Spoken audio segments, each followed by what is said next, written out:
Hello friends, नमस्कार। आप सभी का स्वागत है आपके अपने चैनल वनडे एग्जाम टारगेट पर। जैसा कि आप सभी को पता है, आप सभी की ये साइंस की वीडियो है, लेकिन ये साइंस की बहुत ही नॉर्मल सी वीडियो नहीं है। साइंस की ये बहुत ही इंपॉर्टेंट वीडियो है जिसमें कि टफ क्वेश्चन का कलेक्शन आपको देखने को मिलेगा। जो क्वेश्चन आपको एग्जाम हॉल में मिलते हैं, जैसे कि मतलब आपके दिमाग को घुमा देते हैं, लगता है ना, 2-3 ऑप्शंस में एक कन्फ्यूजन हो जाता है कि कौन सा सही होगा कौन सा नहीं सही होगा। तो कुछ ऐसे ही टाइप के क्वेश्चन का कलेक्शन आपको इस वीडियो में देखने को मिलेगा, तो आप लोग शुरू से लास्ट तक वीडियो के साथ बने रहिएगा। चलिए क्वेश्चन आप सभी की स्क्रीन पर स्टार्ट करते हैं क्लास को। दूरदर्शन के संकेत एक निश्चित दूरी के बाद नहीं मिल सकते, क्योंकि रीजन क्या है? बिल्कुल सही विकल्प यहाँ पर हमारा सही हो जाता है डी, पृथ्वी की सतह वक्राकार है। पृथ्वी की सतह वक्राकार होने से क्या होगा? पृथ्वी की सतह वक्राकार होने के कारण दूरदर्शन के जो संकेत है एक निश्चित दूरी के बाद नहीं मिल सकते, क्योंकि सिग्नल्स पृथ्वी की सतह से न टकरा करके आगे बढ़ जाते हैं। वो पृथ्वी की सतह से टकरा नहीं पाते, आगे बढ़ जाते हैं, तो इस वजह से संकेत मिल नहीं पाते हैं। आगे बढ़ते हैं अगले क्वेश्चन की तरफ। हमारा अगला क्वेश्चन है, तेज हवा वाली रात्रि में ओस नहीं बनती है, क्योंकि जब तेज हवा चलती है तो उस समय ओस नहीं बनती। इसके पीछे का कारण क्या है? वाष्पीकरण की दर तेज होती है, हवा में नमी कम होती है, तापमान ऊंचा रहता है, आकाश साफ नहीं होता है। विकल्प ए की तरफ बढ़ेंगे, वाष्पीकरण की दर तेज होती है। तेज हवा वाली रात्रि में ओस नहीं बनती, क्योंकि तेज हवा के कारण वाष्पन की दर तेज हो जाती है।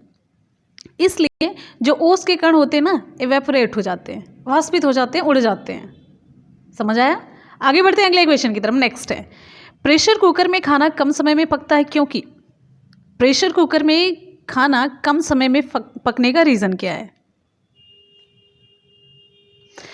विकल्प यहाँ पर हमारा सही हो जाता है, वेरी गुड, विकल्प यहाँ पर सही हो जाता है सी, अधिक दाब के कारण उबलते पानी का ताप बढ़ जाता है। दाब जब ज़्यादा होता है तो पानी का जो टेम्परेचर होता है बढ़ जाता है।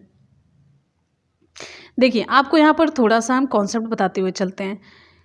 कमरे के सामान्य तापक्रम और वायु दाब में पानी 100 डिग्री सेल्सियस पर उबलता है।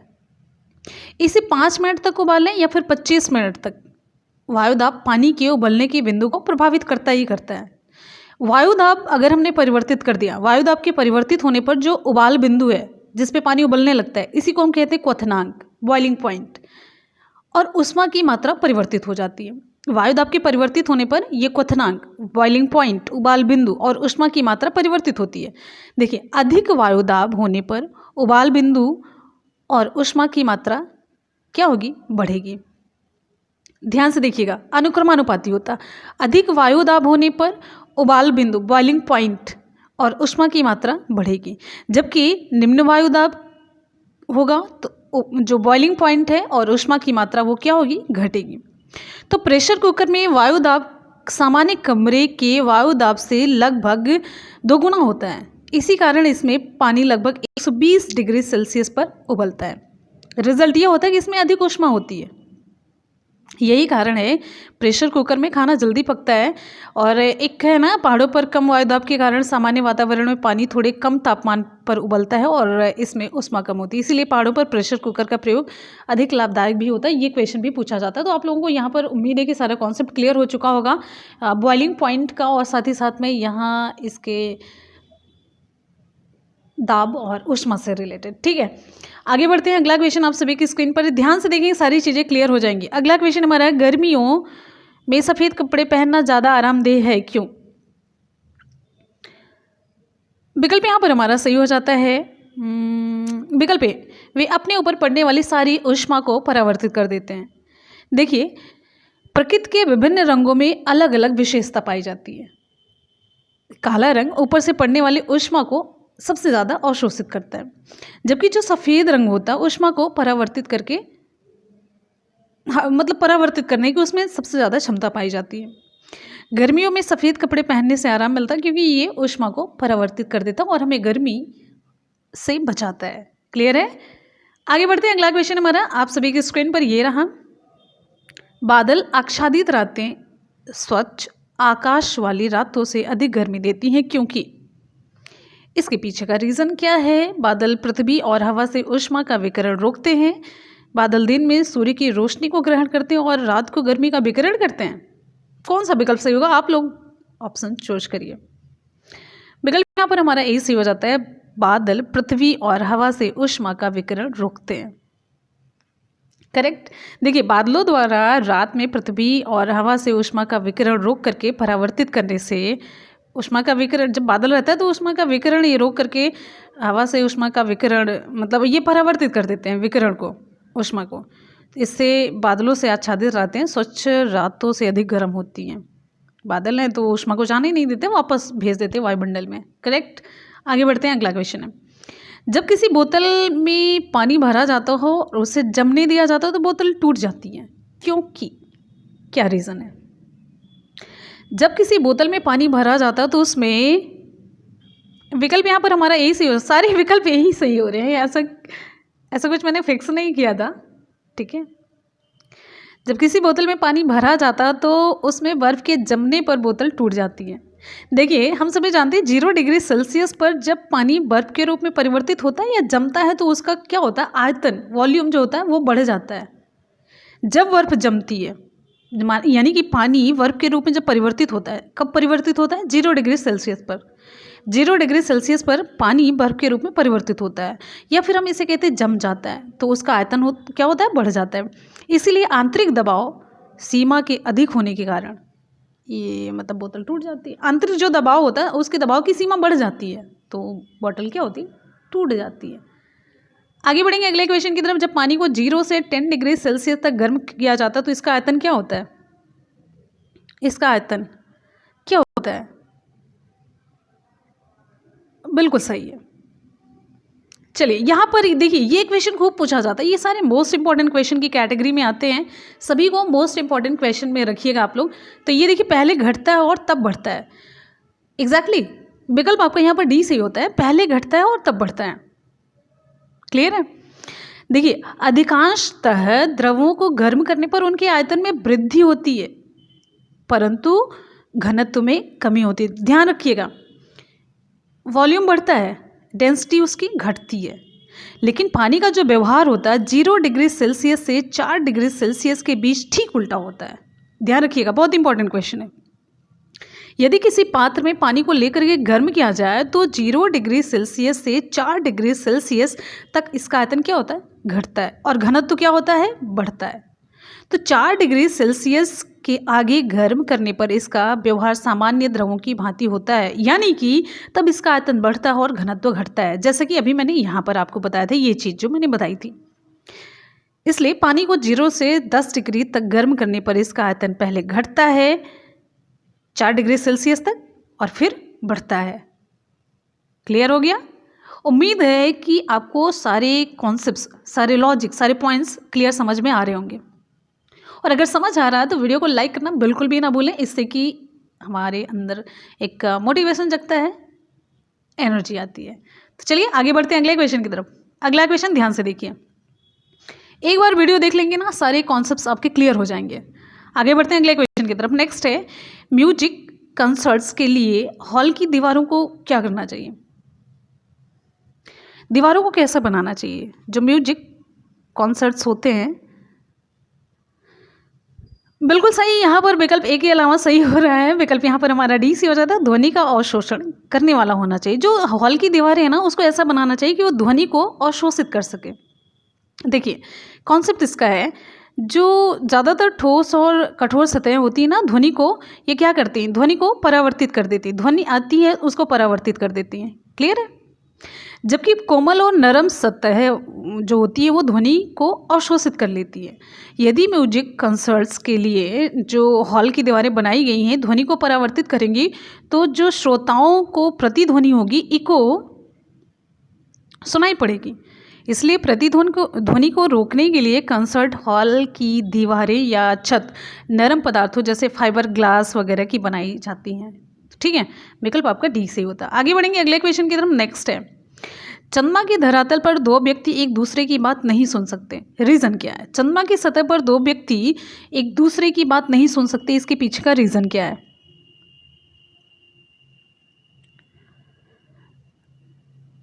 बिल्कुल सही विकल्प यहाँ पर हमारा सही हो जाता है। विकल्प बी, चंद्रमा पर वायुमंडल नहीं है। देखिए ध्वनि तरंगों के संचरण के लिए एक मतलब द्रव्यात्मक माध्यम होना ज़रूरी है। द्रव्यात्मक माध्यम होना बहुत ज़रूरी है, लेकिन चंद्रमा पर वायुमंडल नहीं है, इस कारण से वहाँ द्रव्यात्मक माध्यम भी नहीं है, इसलिए चंद्रमा पर ध्वनि तरंगों का जो संचरण है वो हो ही नहीं पाता है। तो रिजल्ट ये होता है कि चंद्रमा की धरातल पर दो व्यक्ति एक दूसरे की बात को नहीं सुन सकते। क्लियर है? चमगादड़ अंधेरी रातों में उड़ सकते और अपना शिकार भी कर सकते, इसका कारण है, इसका कारण क्या है? विकल्प यहाँ पर हमारा सही हो जाता है, विकल्प डी सही होता है। वे पराध्वनि तरंगे निकालते हैं और उन्हीं के द्वारा निर्देशित होते हैं। चमगादड़ अंधेरी रातों में उड़ सकते हैं और अपना शिकार भी कर सकते हैं। विकल्प आपका डी सही होता है। देखिए चमगादड़ उड़ते समय पराश्रव्य ध्वनि तरंगे उत्पन्न करते हैं। पराश्रव्य, ये ध्वनि तरंगे राडार द्वारा प्रक्षेपित प्रकाश तरंगों की भांति मार्ग की रुकावट से टकराने के बाद जहाँ से ध्वनि उत्पन्न हुई होती है उस स्रोत की तरफ लौट जाती है। रिजल्ट ये होता है कि चमगादड़ अपनी संवेदनशील इंद्रियों से जो रुकावट है ना, लगभग अप्रॉक्सीमेट डिस्टेंस और दिशा का अनुमान वो लगा लेते हैं। वही जो परावर्तित होती है ध्वनि जिससे टकरा करके, तो वहाँ से वो अनुमान लगा लेते हैं और अंधेरे में बेशिकार पकड़ लेते हैं। अगला क्वेश्चन हमारा नेक्स्ट है, जब टीवी का स्विच ऑन किया जाता है तो क्या होता है? जब टीवी का स्विच ऑन किया जाता है तो क्या होता है? टीवी का स्विच ऑन होने पर क्या होता है? विकल्प ए, श्रव्य और दृश्य दोनों एक साथ शुरू होते हैं। श्रव्य और दृश्य दोनों एक साथ शुरू होते हैं। टीवी का स्विच ऑन करने पर श्रव्य और दृश्य दोनों एक साथ शुरू होते हैं। और आपको बताते हैं ध्वनि की प्रकाश की अपेक्षा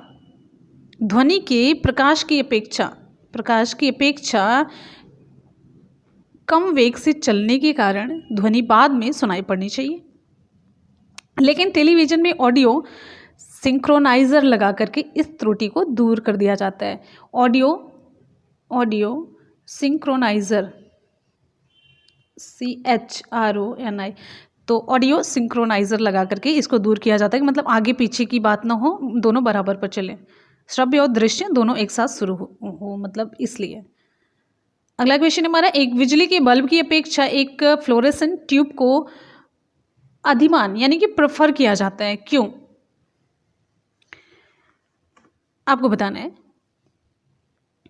इसमें प्रकाश प्रसारित विकिरण करने हेतु अधिक बाह्य सतह होती है। वोल्टेज के उतार चढ़ाव पर प्रभाव इस पर नहीं पड़ता है। ट्यूब में इलेक्ट्रिक ऊर्जा लगभग पूर्ण रूप से प्रकाश में परावर्तित होती है।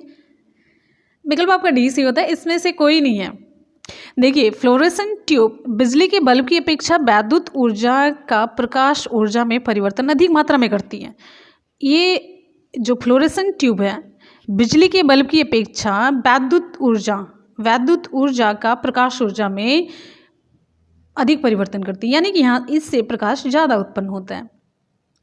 आपको यहाँ पर बताते चलते हैं, एक डाटा बताते हैं। अगर एक 100 वाट का बिजली का बल्ब है तो केवल 5% वैद्युत ऊर्जा को प्रकाश ऊर्जा में बदलेगा, 5%। लेकिन यहीं पर जो फ्लोरेसेंट ट्यूब होती है लगभग 22% वैद्युत ऊर्जा को प्रकाश ऊर्जा में परावर्तित करती है। तो इस प्रकार से जितने भी कथन दिए गए हैं इनमें से मतलब कोई इससे रिलेटेड नहीं है। तो विकल्प आपका यहाँ पर डी सही होता है, करेक्ट। आगे बढ़ते हैं, अगला हमारा क्वेश्चन आप सभी के लिए। अगर चालू नाभिकीय रिएक्टर में कंट्रोल छड़ों का उपयोग नहीं किया जाए तो क्या होगा? अगर चालू नाभिकीय रिएक्टर में कंट्रोल छड़ों का प्रयोग ना किया जाए तो क्या होगा? रिएक्टर कार्य करना बंद कर देगा, चेन प्रक्रिया सीमा से बाहर चली जाएगी, रिएक्टर में कार्य धीमा हो जाएगा, रिएक्टर यथावत कार्य करता रहेगा। विकल्प यहाँ पर हमारा बी सी हो जाता है, चेन प्रक्रिया सीमा से बाहर चली जाएगी। विकल्प यहाँ पर आपका बी सी होता है, चेन प्रक्रिया सीमा से बाहर चली जाएगी। यदि नाभिकीय रिएक्टर में कंट्रोल छड़ का उपयोग नहीं किया जाता, यानी कि नियंत्रक छड़ों का उपयोग नहीं किया जाता, तो नाभिकीय प्रक्रिया जो है वो जारी रहेगी और उससे उत्पन्न ऊर्जा की जो भयंकर मात्रा रहेगी वो विध्वंस का कारण बन सकती है। तो नाभिकीय रिएक्टरों में कैडमियम की छड़ें लगाई जाती है। कैडमियम की छड़ों का नियंत्रक क्षणों के रूप में उपयोग किया जाता है, जैसे कि इसको कंट्रोल किया जाए। आगे बढ़ेंगे, अगला क्वेश्चन है। वीडियो पसंद आ रहा है? सारे क्वेश्चंस इंपॉर्टेंट लग रहे हैं? एकदम से वैसे ही क्वेश्चन है जहां से ना आपका दिमाग घूम जाता है, सीरियसली, मतलब आपको लगता है कि सॉलिड इसकी रिप्लाई क्या होनी चाहिए, एकदम से एग्जैक्टली करेक्ट ऑप्शन कौन से हम चूज करें, एक से ज़्यादा या एक है या फिर कैसे हैं ऑप्शन या ऑप्शंस। तो वैसे ही क्वेश्चन का कलेक्शन है। उम्मीद है कि आपको वीडियो बहुत ही पसंद आ रहा होगा। अपना फीडबैक ज़रूर नीचे कमेंट सेक्शन में दीजिएगा। चलिए आगे बढ़ते। क्या मुख्य कारण है कि एक आँख की अपेक्षा दो आँखों का होना अधिक उपयुक्त है? ये तो सभी को पता है, एक आँख से ज़्यादा सही है दो आँख का होना, लेकिन क्या रीज़न है? विकल्प आपका डी से होता है। इस कारण से दूरी व गहराई का एहसास होता है। दो आँखों के होने से प्रतिबिंबों की प्राप्ति में मतलब सटीकता होती है और गहराई व दूरी का जो शुद्धतम अनुमान उससे अच्छा लग जाता है। विकल्प आपका डी से ही होता है। अगला क्वेश्चन है, किसी तारे का रंग दर्शाता है, क्या दर्शाता है? कोई तारा है, उसका रंग क्या दर्शाता है? उसकी पृथ्वी से दूरी को, उसकी ज्योति को, उसका ताप, या फिर उसकी सूर्य से दूरी? विकल्प यहाँ पर हमारा कौन सा सही होगा? किसी तारे का रंग। विकल्प यहाँ पर आपका सही हो जाता है। विकल्प ये होगा, उसका ताप है। ठीक है, किसी तारे का रंग उसके ताप को दर्शाता है। देखिए, जो सबसे ज़्यादा सर्वाधिक गर्म तारा होगा, इसके स्पेक्ट्रम में नीले भाग से अधिकांश ऊर्जा उत्सर्जित होती है। तो कहने का मतलब ये नीले रंग का दिखाई देगा। जबकि जो सबसे कम गर्म तारा होगा वो कैसा दिखाई देगा? लाल दिखाई देगा, रेड दिखाई देगा। ठीक है,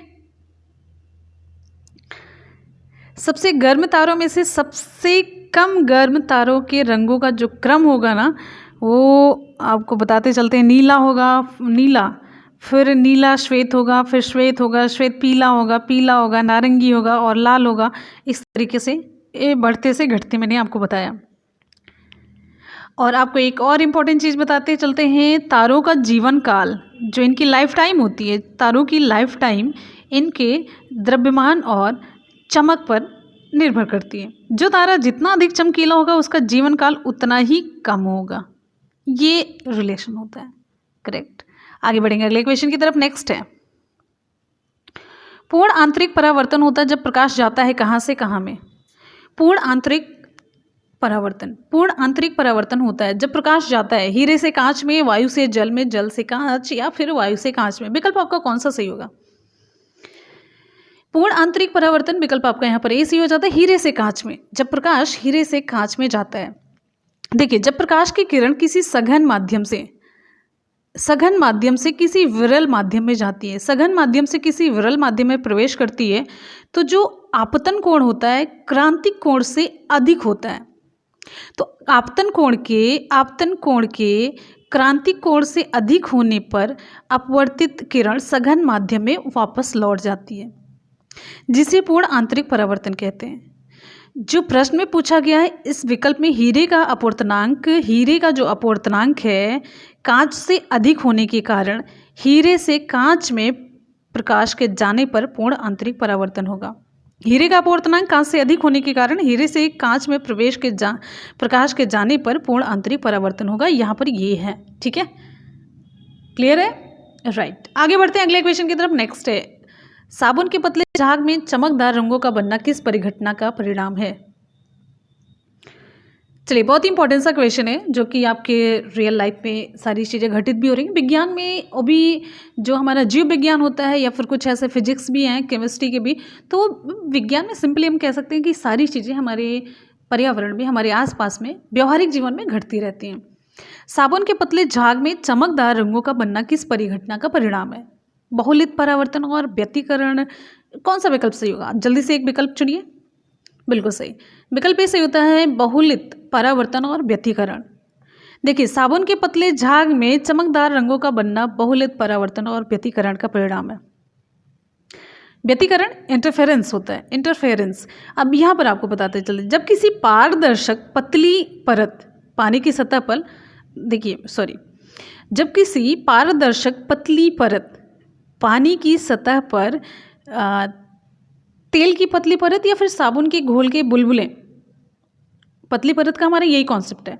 इस पर श्वेत प्रकाश आपतित जब किया जाता है तो परत के दोनों पृष्ठों से परावर्तित और अपवर्तित प्रकाश किरणों में व्यतिकरण हो जाता है, इंटरफेरेंस हो जाता है, मतलब हस्तक्षेप हो जाता है। इस परिघटना के परिणाम स्वरूप यह परत चमकदार दिखाई देने लग जाती है। बात समझ में आ गई? देखिए, जब किसी पारदर्शक पतली परत, वो परत पानी की सतह पर तेल की परत या साबुन के घोल के बुलबुले ये हो सकती है। तो इस पर अगर हम श्वेत प्रकाश आपतित कराते हैं तो परत के जो दोनों पृष्ठ होते हैं ना, उससे परावर्तित और अपवर्तित प्रकाश की किरणों में व्यतिकरण हो जाता है, इंटरफेरेंस हो जाता है। ठीक है, इस जो परिघटना होती, इसके रिजल्ट में ये परत जो होती है चमकदार दिखाई पड़ने लग जाती है। इंटरफेरेंस, ये देख लीजिए, इंटरफेरेंस, ठीक है, INTERFERENCE। आगे बढ़ेंगे अगले क्वेश्चन की तरफ। एक कटा हुआ हीरा क्यों जगमगाता है? एक कटा हुआ हीरा क्यों जगमगाता है? एक कटा हुआ हीरा, विकल्प आपका यहाँ पर सी हो जाता है, पूर्ण आंतरिक परावर्तन के कारण। देखिए, एक हीरे का जो अपवर्तनांक होता है बहुत अधिक होता है। इसकी कटाई या तराशी इस प्रकार होती है कि कोई प्रकाश की किरण यदि इसके अंदर चली जाए तो बाहर निकलने से पहले उसका कई बार पूर्ण आंतरिक परावर्तन हो। इस प्रकार कई बार किरणों का पूर्ण आंतरिक परावर्तन होने से हीरे चमकते हैं। ऐसे ही रात में आकाश में तारे भी चमकते हैं। अलग अलग माध्यम से प्रकाश की किरणें अपवर्तित होती हैं, तो कभी कोई पहले चमकता है, कभी कोई बाद में, तो इस तरीके से टिमटिमाते नजर आते हैं। तो वैसे ही हीरो के साथ भी है। हमारा अगला क्वेश्चन है नेक्स्ट, आप सभी की स्क्रीन पर, निम्नलिखित में से किस रंग का सबसे लंबा तरंगदैर्ध्य है? निम्न में से किस रंग का सबसे लंबा तरंगदैर्ध्य? हरा है, नीला है, पीला है, लाल है? बिल्कुल सही, विकल्प आपका डी से होता है, लाल है। लाल रंग का तरंगदैर्ध्य सबसे अधिक होता है, जिसका मान कितना होता है? 7.5 मल्टीप्लाइड बाई 10⁻⁵ क्या होता है? किलोमीटर, किलो, घंटा, मीटर या फिर क्या? सेंटीमीटर होता है। और बैंगनी रंग का तरंगदैर्ध्य सबसे कम होता है, जिसका मान कितना होता है? 4×10⁻⁵ सेंटीमीटर। ठीक है, ये होता है। आगे बढ़ते हैं, अगला क्वेश्चन। अगर मान लीजिए कभी लंबा यहाँ पर पूछा गया, सबसे कम पूछा जाए तो आप बैंगनी लगा दीजिएगा। करेक्ट। क्वेश्चन है, कार में पीछे के यातायात के दृश्यावलोकन के लिए किस प्रकार के शीशे का प्रयोग होता है? अवतल दर्पण, उत्तल, उभयावतल, कौन सा विकल्प सही होगा आपका? विकल्प यहाँ पर आपका सही हो जाता है। देखिए, विकल्प आपका बी से होता है, उत्तल दर्पण है। पहली बात तो ये जानिए कि उत्तल दर्पण के द्वारा प्रतिबिंब बनता कैसे है। उत्तल दर्पण के द्वारा प्रतिबिंब आभासी, मतलब रियल नहीं होता है, आभासी, सीधा और वस्तु से छोटा बनता है। इसके द्वारा काफ़ी बड़े क्षेत्र की जो वस्तु होती है उसका प्रतिबिंब एक छोटे से क्षेत्र में बन जाता है। बड़े से क्षेत्र की जो वस्तु होती है उसका प्रतिबिंब छोटे से क्षेत्र में बन जाता है, यानी कि बड़ी वस्तु का छोटा बन जाता है। ठीक है, इस प्रकार उत्तल दर्पण का जो दृष्टि क्षेत्र होता है, यानी कि फील्ड व्यू जो होता है, वो अधिक होता है। इसलिए इसे मोटर वाहनों, बसों में चालक के बगल में पीछे के ट्रैफिक के दृश्यावलोकन के लिए किया जाता है, तो वहाँ पर उत्तल दर्पण का प्रयोग होता है। करेक्ट। आगे बढ़ते हैं, अगला क्वेश्चन है, एक स्वस्थ मनुष्य के शरीर का ताप कितना होता है? एक स्वस्थ मनुष्य के शरीर का ताप आपको बताना है। यहाँ पर विकल्प आपका सही हो जाता है। अगर हम सेल्सियस में देखते हैं, फिर डिग्री फ़ारेनहाइट में, केल्विन में भी, तो यहाँ पर सेल्सियस का सही है, 37 डिग्री सेल्सियस है। तो एक स्वस्थ मनुष्य के शरीर का तापमान 37 डिग्री सेल्सियस, या फिर अगर हम फ़ारेनहाइट की बात करते हैं 98.6 डिग्री फ़ारेनहाइट होता है। ठीक है, वैसे इसका 36.9 एग्जैक्ट होता है। यदि शरीर का तापमान इससे कम या ज़्यादा होता है तो आदमी बीमार पड़ जाता है। यदि शरीर के तापमान यानी कि 37 डिग्री सेल्सियस को केल्विन में बदलेंगे तो क्या होगा? अभी मैंने आपको सेल्सियस तो यहाँ पर बता ही दिया, फ़ारेनहाइट भी बता दिया, अब इसको केल्विन में देख लेते हैं। तो 37 + 273 कितना हो जाएगा? 310 केल्विन होगा। केल्विन में कितना होगा? 310 केल्विन, यानी कि 37 डिग्री सेंटीग्रेड बराबर होगा 37 डिग्री सेंटीग्रेड बराबर होगा 98.6 डिग्री फ़ारेनहाइट बराबर होगा 310 केल्विन। तीनों एक ही चीज़ें हैं, ताप बराबर है, शरीर के तापमान में। आगे बढ़ेंगे, अगला क्वेश्चन है, मान लीजिए कभी इधर से ना करके केल्विन में पूछ लिया जाए या फिर किस में भी पूछ लिया जाए, आपको सारी चीज़ें पता होनी चाहिए। अगला क्वेश्चन आप सभी के लिए, पानी के 4 डिग्री सेल्सियस पर शरीर तैरता है, यदि तापमान 100 डिग्री हो जाए तो क्या होगा? शरीर डूब जाएगा। एग्जैक्टली डूब ही जाएगा, विकल्प आपका ये सही होता है, डूब जाएगा। देखिए ध्यान से, द्रव को जब हम गर्म करते हैं तो उसके आयतन में वृद्धि होती है, लेकिन उसके घनत्व में कमी आती है। तो 4 डिग्री सेंटीग्रेड पर शरीर पानी में तैरता है, क्योंकि शरीर का जो घनत्व होता है 4 डिग्री सेंटीग्रेड जल के घनत्व से कम होता है। बात समझ आ रही है? जब तापमान को 100 डिग्री सेंटीग्रेड कर देंगे तो पानी का घनत्व तो शरीर की अपेक्षा कम हो जाएगा और शरीर क्या होगा? डूब जाएगा। लॉजिक समझ आया? बिल्कुल सही। आगे बढ़ते हैं अगले क्वेश्चन की तरफ। नेक्स्ट हमारा अगला क्वेश्चन, ध्यान से देखिए, समुद्र में प्लवन करते हुए आइसबर्ग का कितना भाग समुद्र की सतह के ऊपर होता है?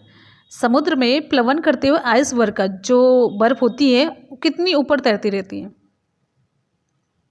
विकल्प है 1/9 है। ठीक है, चलिए यहाँ पर आपको हम बताते चलते हैं, ध्यान से देखिएगा। शुद्ध जल के बर्फ में परिवर्तित होने पर 4 डिग्री सेंटीग्रेड ताप पर बर्फ का घनत्व जल के घनत्व का 1/9 भाग होता है। क्लियर है यहाँ तक? इसलिए शुद्ध जल में बर्फ का 90% भाग पानी के अंदर और 10% भाग पानी के ऊपर होना चाहिए, यानी कि बाहर होना चाहिए। ठीक है, तो आपको बताते हैं, जो इधर की तरफ आर्कटिक और अंटार्कटिक महासागरों में ये प्लवन करने वाली बर्फ दिखाई देती है, तो जल के ऊपर बर्फ का केवल 1/9 भाग, जल के ऊपर 1/9 भाग ही हम देख पाते हैं। जो 8/9 होता है ना, वो 8/9 जल के सतह के अंदर बना रहता है, क्योंकि समुद्री जल लवणीय होता है, यानी कि उसका घनत्व तो अधिक होता है, लेकिन इससे निर्मित बर्फ लवणीय नहीं होती, वो शुद्ध होती है। क्योंकि प्रश्न में समुद्र में प्लवन करते हुए आइसबर्ग का सतह से ऊपर का भाग पूछा गया है, इसलिए सही जवाब इसका क्या होगा? 1/9 प्लवन करता है। पूरा मैंने बता दिया, मैथमेटिकल टर्म में भी बता दिया किस तरीके से कैसे कैसे हो, और बर्फ तो लवण नहीं बनेगी ना, तो वो शुद्ध है। तो इस तरीके से आपका विकल्प 1/9 सही होता है। आगे बढ़ेंगे, अगला क्वेश्चन हमारा, बादलों के वायुमंडल में तैरने का कारण उनका कम क्या होना है? बादलों के वायुमंडल में तैरने का कारण उनका कम ताप, वेग, दाब या फिर घनत्व है, कौन सा सही होगा? विकल्प यहाँ पर आपका डी सी हो जाता है, घनत्व है। विकल्प आपका डी सी होता है, घनत्व है। आपको बताते ही चलते हैं, गर्मी के दिनों में वायुमंडल में उपस्थित जो जलवाष्प है गर्मी पाकर के गर्म होती है, जिससे कि जो जलवाष्प होती है उसका जो घनत्व होता है वो क्या होता है? घटता है। ठीक है, गर्मी पाकर के जब गर्म होती है तो इसका घनत्व घटता है। घनत्व घटने के कारण, जब घनत्व घटेगा तभी ये जलवाष्प हल्की होकर के ऊपर उठती है, और वायुमंडल के ऊपरी भाग में दाब और ताप कम होने के कारण ये जलवाष्प फैलती है और पानी की छोटी छोटी बूंदों में ये परिवर्तित होकर के तैरती रहती है। इसी को हम क्या कहते हैं? क्लाउड कहते हैं, बादल कहते हैं। क्लियर? बहुत बढ़िया। आगे बढ़ते हैं, अगला क्वेश्चन हमारा, रडार उपयोग में आता है। रडार उपयोग में आता है, किस उपयोग में आता है? रडार का उपयोग किस लिए होता है? इंपॉर्टेंट है, रडार का उपयोग किस लिए होता है? रेडियो तरंगों द्वारा वस्तुओं की स्थिति ज्ञात करने में। किस लिए प्रयोग किया जाता है? रडार का उपयोग रेडियो तरंगों द्वारा वस्तुओं की स्थिति ज्ञात करने में इसका उपयोग किया जाता है। रडार वैसे एक शॉर्ट फॉर्म है, किसका शॉर्ट फॉर्म है? रेडियो, ध्यान से देखिए, रेडियो डिटेक्शन, ध्यान से देखिए, डिटेक्शन एंड रेंजिंग, इसका शॉर्ट फॉर्म है। ये वस्तुओं का पता लगाने वाली एक प्रणाली है जो किसका प्रयोग करती है? एक तरंग होती है, सूक्ष्म तरंगों का प्रयोग करती है। ये सूक्ष्म तरंगों का प्रयोग करती है और इसके द्वारा रेडियो तरंगों के माध्यम से दूर की वस्तुओं की स्थिति, ऊंचाई, दिशा या गति ये सभी ज्ञात की जा सकती है। आगे बढ़ेंगे अगले क्वेश्चन की तरफ। क्यूसेक में क्या मापा जाता है? क्यूसेक में क्या मापा जाता है? चलिए जल्दी से बताइए, क्यूसेक में क्या मापा जाता है? विकल्प सी सी होता है, क्यूसेक।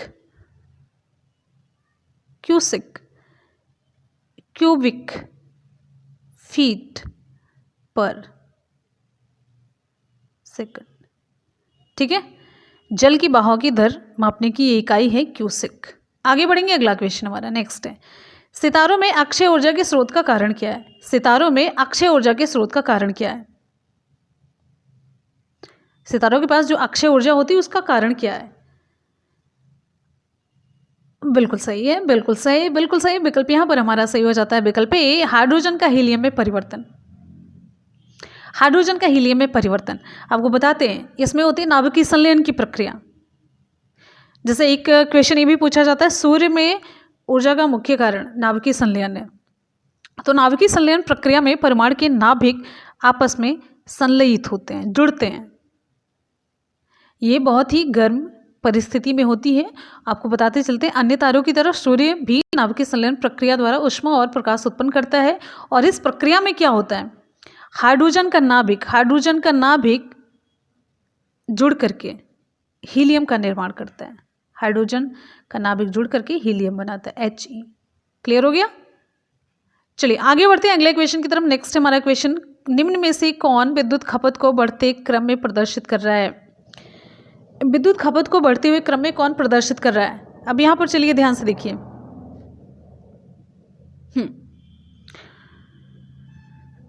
विकल्प यहां पर हमारा सही हो जाता है, पंखा है, टेलीविजन है, विद्युत प्रेस है, इलेक्ट्रिक केटली है। विकल्प आपका सी होता है। विद्युत और इलेक्ट्रिक उपकरणों के निर्माताओं द्वारा प्रत्येक उपकरण की एक पावर रेटिंग निर्धारित की जाती है। करेक्ट।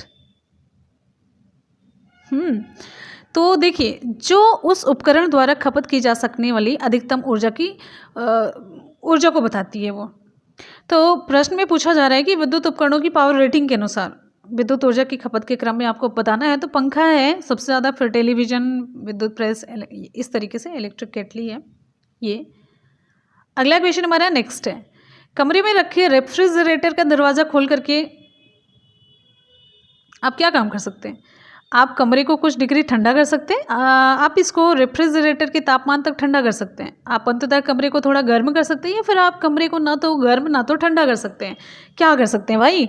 चलिए जल्दी से बताइए। विकल्प यहाँ पर हमारा सही हो जाता है विकल्प सी, आप अंततः कमरे को थोड़ा गर्म कर सकते हैं। तो आप लोग ठंडी में ट्राई कर सकते हैं, रेफ्रिजरेटर का दरवाज़ा खोल दीजिए तो किचन पूरा गर्म हो जाएगा। ठीक, जहाँ पर भी आपका रखा होगा। रीज़न क्या है? देखिए, रेफ्रिजरेटर का दरवाज़ा खुला रखने पर उसमें से अनेक प्रकार की गैसें निकलती हैं जो कमरे के तापमान को बढ़ा देती हैं। क्लियर? ओके, आगे बढ़ते हैं अगले क्वेश्चन की तरफ। नेक्स्ट है, आप लोग ना सोचने लग जाते हैं, हाय दैया हाय तौबा, क्या हो गया इसमें, मतलब कौन सा लॉजिक लगने वाला है। आगे बढ़ते हैं, हाइड्रोजन से भरा हुआ पॉलीथीन का गुब्बारा पृथ्वी के स्थल से छोड़ा जाता है। वायुमंडल में ऊंचाई पर जाने से क्या होता है? गुब्बारे की आमाप में कमी आएगी। क्या होता है आप बताओ ना विकल्प चुनने के बाद। विकल्प यहाँ पर सी हो जाता है, गुब्बारे की आमाप में वृद्धि होगी। देखिए, हाइड्रोजन से भरा हुआ पॉलीथीन का गुब्बारा जब पृथ्वी के स्थल से छोड़ा जाता है तो वायुमंडल में ऊंचाई पर जाने पर पहली बात तो वायु का घनत्व क्या हो जाता है? कम हो जाता है। इसीलिए गुब्बारे के आमाप में वृद्धि हो जाती है। क्लियर है? आगे बढ़ेंगे, अगला क्वेश्चन हमारा, पसीने का मुख्य उपयोग क्या होता है? पसीने का मुख्य उपयोग क्या होता है? पसीने का मुख्य उपयोग बिल्कुल सही, शरीर का ताप नियंत्रित रखने में। मानव में पसीने का मुख्य उपयोग शरीर का ताप नियंत्रित रखने में होता है। ठीक है, एक वयस्क व्यक्ति में पसीना की दर अधिकतम कितनी होती है? 2 से 4 लीटर प्रति घंटे होती है। और त्वचा से जब पसीने वाष्पित हो जाते हैं तो हमें ठंडक का अनुभव भी मिलता है। ये क्वेश्चन भी पूछा गया तो इसका लॉजिक यही होता है, वाष्पीकृत जब हो जाता है तो ठंडक महसूस होती है। ठीक है, आगे बढ़ेंगे अगले क्वेश्चन की तरफ। नेक्स्ट है, अगला क्वेश्चन है, दृष्टि पटल पर जो चित्र बनता है वो कैसा होता है? दृष्टि पटल पर जो चित्र बनता है वो वस्तु से छोटा होता है, वो उल्टा होता है, फिर मस्तिष्क के द्वारा इसे सीधा कर दिया जाता है। रेटिना पर जो चित्र बनता है, आप मनुष्य का नेत्र है उसका अगर आप डायग्राम याद करेंगे तो यहाँ पर एक लेंस होता है, फिर इधर रेटिना पर जो चित्र बनेगा वो हमेशा वस्तु से छोटा होता है, उल्टा होता है, फिर मस्तिष्क के द्वारा उसे सीधा करके हम लोगों तक पहुँचाया जाता है। ये प्रक्रिया आप सभी जानते हैं। यहाँ पर लेंस कैसा होता है, उत्तल होता है, ठीक है। तो वस्तु से छोटा बनाता है प्रतिबिंब को। अब आगे बढ़ते हैं अगले क्वेश्चन की तरफ। नेक्स्ट है क्वेश्चन है, जब पानी में नमक मिलाया जाता है तो निम्न में से कौन सा परिवर्तन होता है। जब पानी में नमक मिलाया जाता है तो निम्न में से कौन सा परिवर्तन होता है। क्वथनांक बढ़ता है और जमाव बिंदु घटता है। क्वथनांक घटता है, जमाव बिंदु बढ़ता है, या फिर कौन सा विकल्प आपका सही होगा। यहाँ पर आपका विकल्प सही हो जाता है, क्वथनांक बढ़ता है और जमाव बिंदु घटता है। देखिए, जल में नमक जैसी कोई अशुद्धि मिलाने पर उसका क्वथनांक बढ़ जाता है, नमक NaCl सोडियम क्लोराइड। दूसरी तरफ अगर कोई इम्प्योरिटीज़ अपद्रव्यों को मिलाते हैं तो सामान्यतः गलनांक कम हो जाता है, ठीक है। जब हम कोई इम्प्योरिटीज़ मिलाते हैं तो क्या होता है, क्वथनांक बढ़ जाता है, और लेकिन उसका जमाव बिंदु जो होता है गलनांक वो कम हो जाता है। तो 0 डिग्री सेल्सियस पर पिघलती बर्फ में कुछ नमक, सोडा आदि मिलाने पर बर्फ से जो बर्फ का गलनांक होता है 0 डिग्री सेल्सियस से घट करके कितना होता है, -22 डिग्री सेंटीग्रेड हो जाता है, ठीक है। चलिए